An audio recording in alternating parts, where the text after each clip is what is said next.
When the most productive person in the company put in his resignation, no one knew why until someone asked him a question he should have been asked years before. See, week after week, Bob outperformed everyone else, and week after week, his managers celebrated him and gave him awards, not knowing that each time they did it, it was driving him further away. And when they would ask him why he was leaving, he would respond by saying, "You should already know," which led his boss to ask a question he should have asked long before. Because when his boss finally asked, "How did you outperform everybody week after week?" Bob's answer changed everything. He said he had been working 90 hours a week, believing they were understaffed and under-resourced, hoping that there would be a light at the end of the tunnel. And when he said that, his boss realized that he hadn't given the resources and the staffing because he didn't think he needed it. Because when you celebrate outcomes without validating the actual effort that went into the outcome, you have no idea if your reinforcement is making people stay or helping them leave. Hard work doesn't pay off. And if you're in your 30s, you'll know exactly what I'm talking about. It used to be that education was the gateway to financial success. That's no longer the case. The average 30-something-year-old can't afford to buy a house. They have little to no savings, and 30 to 50% of their income is going towards paying off debts. It used to be that if you were employed at a decent job in your 30s, you could afford to live alone.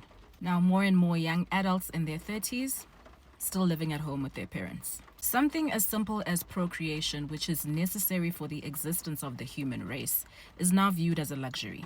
In fact, the more children you have, the more you are judged. On paper, we did everything right. We went to good schools, we got our degrees, got our diplomas, we got hired at decent companies, but we're still poor. And guess what? Our parents who had matric certificates, got into the police force, were able to buy houses. Our parents who were middle class, but were still kind of struggling, are richer than us with our polished English, our fancy degrees, in our high-rise offices. Isn't that just wild? Unpopular opinion. Stop working so hard to get promoted. As a recruiter, I've spoken to hundreds and thousands of candidates that are really frustrated that they've worked hard, they've achieved results, they've hit KPIs, they've hit all their metrics, but they still haven't been promoted. All of these candidates realized this work truth. Working hard and getting results will only get you more work.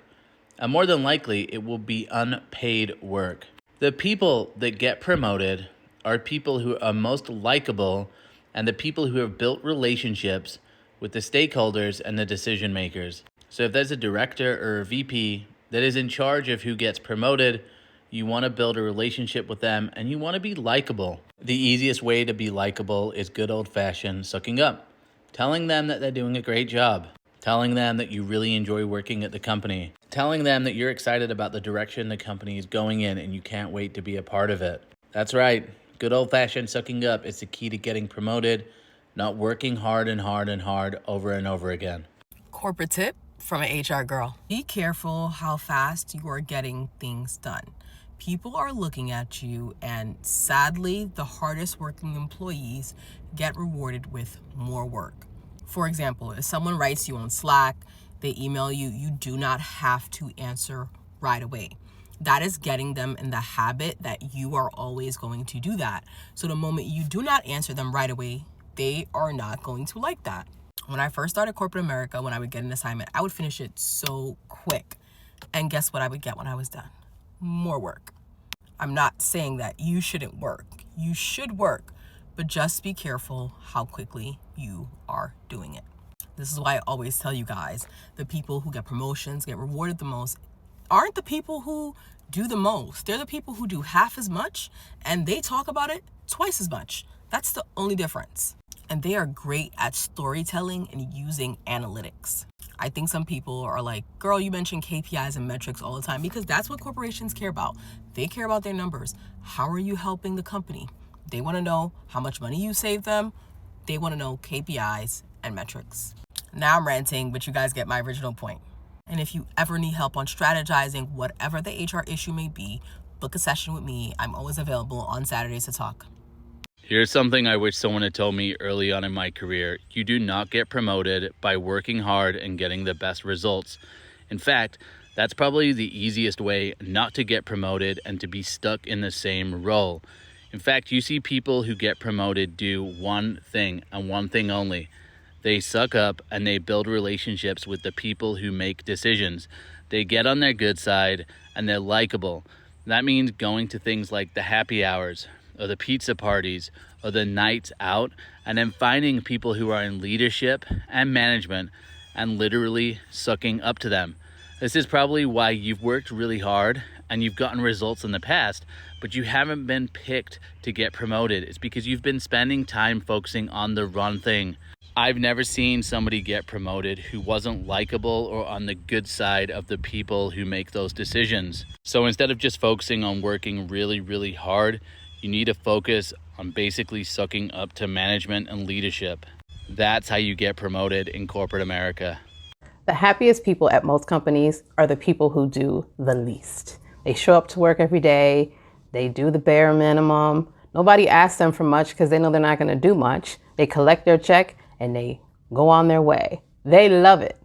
The most miserable people at work are the overachievers, are the people who are going above and beyond. You're doing all of that. You're not getting rewarded for it. They're not going to pay you more or elevate you. So you have low confidence and lots of self-doubt. Stop doing the most. Stop working hard at your workplace because hard work is not rewarded but punished. The better you are at your work, the more work you will be given. So the reward for hard work is more work. And when you keep working well enough, you advance from a good worker to an elite worker. So why will the company want to promote you? They will love you to do the same thing forever as an elite worker. Therefore, now you know. This is a reminder to never work hard. There's no reason to. Don't do it. Look, your boss doesn't care about you. Your coworkers don't give a fuck about you. I don't give a fuck about you. So just sit back, relax, and do the absolute bare minimum. You'll thank me. Unpopular opinion. Stop working so hard to get promoted. As a recruiter, I've spoken to hundreds and thousands of candidates that are really frustrated that they've worked hard, they've achieved results, they've hit KPIs, they've hit all their metrics, but they still haven't been promoted. All of these candidates realized this work truth. Working hard and getting results will only get you more work. And more than likely, it will be unpaid work.